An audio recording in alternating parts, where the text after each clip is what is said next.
I think infant baptism, I just want to say, I think that's one of the most important numbers because it reflects whether or not a family is even trying to practice faith at all. Because if you're not going to baptize your kids, it doesn't matter to show up at Christmas and Easter.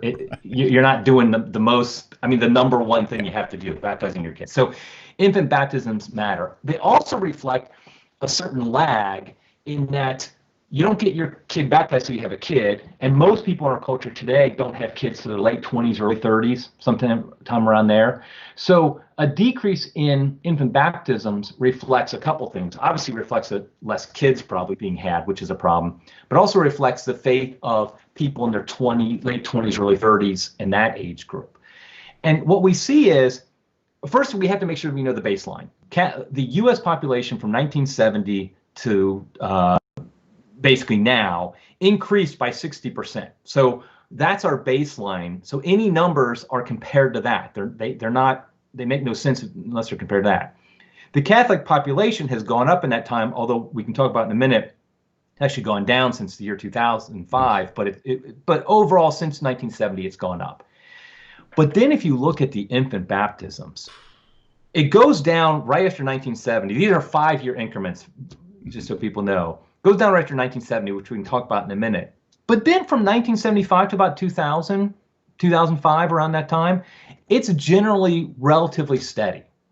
But then, boy, and by the way, it's relatively steady while the population's increasing like crazy. So that's important to remember. So even steady is not good. But then it just takes a nosedive after the year 2000, over 41% decrease. I mean, that's just horrible.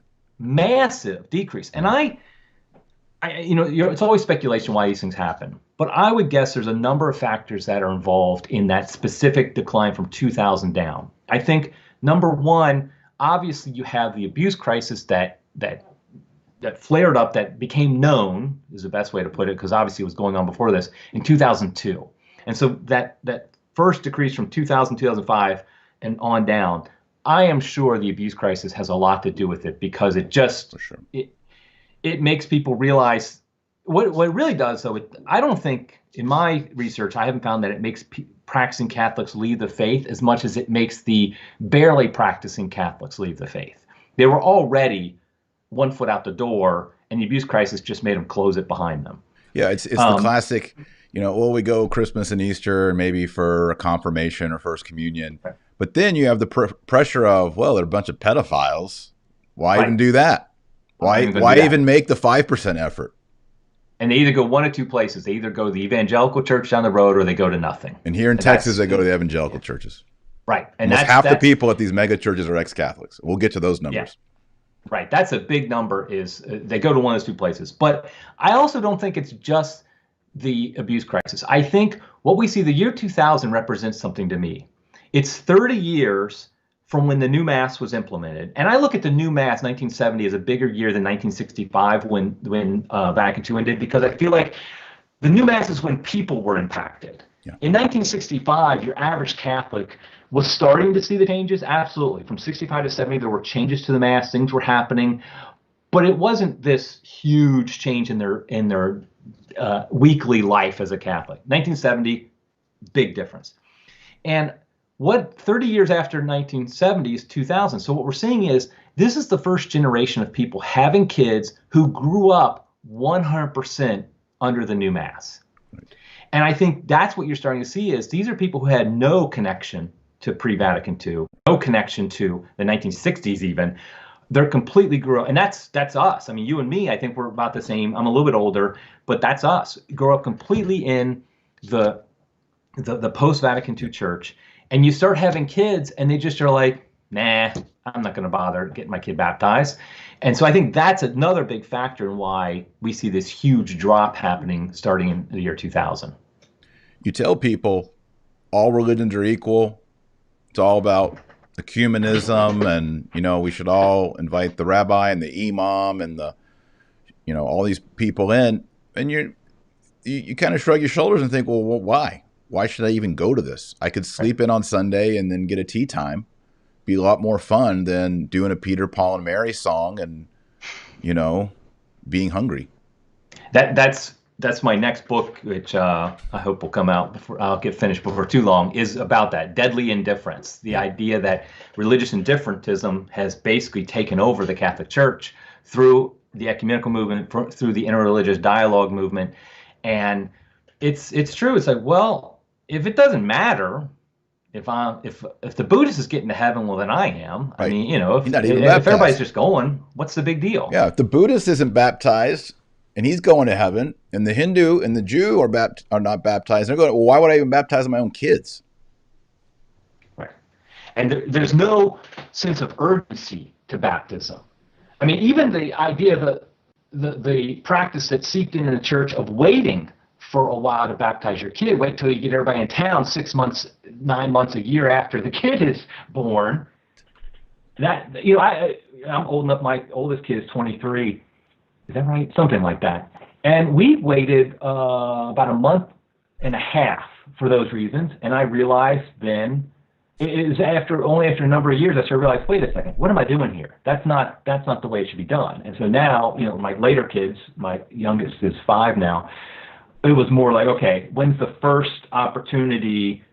Basically, as soon as my wife can get to the church, we go, and you don't wait around. But that is a subtle thing that infected practicing good Catholics. So what do you think about the barely practicing Catholics? They're just going to push it off and eventually be like, what's the point? And so that's what we see, this infant baptism number is disastrous. And I really feel like people sometimes focus on the 1970 to 2019 being bad, but look at it in context. It's accelerated. It's accelerated a great deal. And one thing I bring up in my article is, I think some recent events is going to accelerate it even more. And the first one is the Mccarrick Scandal. It was only 2 years ago. And I know that's had a massive impact already, but we don't see that in any numbers yet, because numbers we don't have till later. And so we had a situation, the Mccarrick Scandal, I think you and I both, we kind of jokingly say it radicalized us. Not really jokingly, but we really did it radicalize, because it was this sense of, okay, after 2002, that was terrible, but we felt like, okay, hopefully the worst is behind us, that the church is taking this seriously now, and stuff like that. And there was this, at least with me, there was this willingness to give the benefit of the doubt to our church leaders. It had been stretched. Yes. It had been bent a lot after 2002, but I was like, I'm still willing to give them the benefit of the doubt.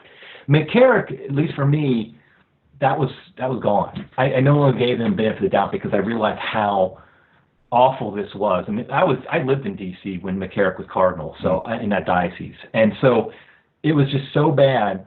And I think again, if that happened to us, which is a good thing, I think that a lot of Catholics took the red pill, as they say. But I think what happens is, for far more Catholics, the ones who are barely practicing, it's a reason to leave. So the Mccarrick Scandal, the second big event, I think, is the lockdowns of this year. And of course, we can't see the numbers on that. We won't be able to see that for years in the future. But when the church basically said, literally every single bishop in the United States of America said that Mass is non-essential.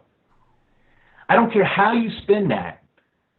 That has a subconscious effect on every single Catholic in this country. That was a teaching moment, and the wrong message was taught. It's interesting, too, that it will be used as a pretense, because so many schools, or Catholic schools, were going to be shut down. So many parishes were going to be consolidated. Now the bishops can just say, well, COVID happened. It's not really our fault. But all these things there was already, the house was on fire, the timbers were falling, the walls were collapsing already. And so it's going to be kind of a convenient scapegoat.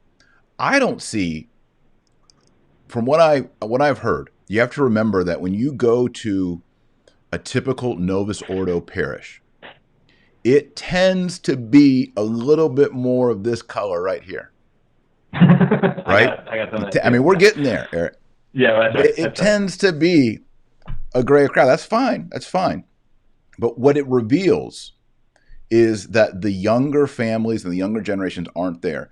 When you have this COVID pandemic going on, or plandemic, however you want to call it, and The people who are the most vulnerable are those 65 years and older. Those people may not ever come back to Mass the rest of their life. Yeah. Who does that leave back in the pews in the Novus Ordo parish? Not a lot of people. Meanwhile, there is a huge exodus of people into the traditional Latin Mass. I'm hearing from Fraternity of St. Peter priests, Institute priests, Diocesan Latin Mass priests, and SSPX priests. They are doubling and tripling their numbers over the past year.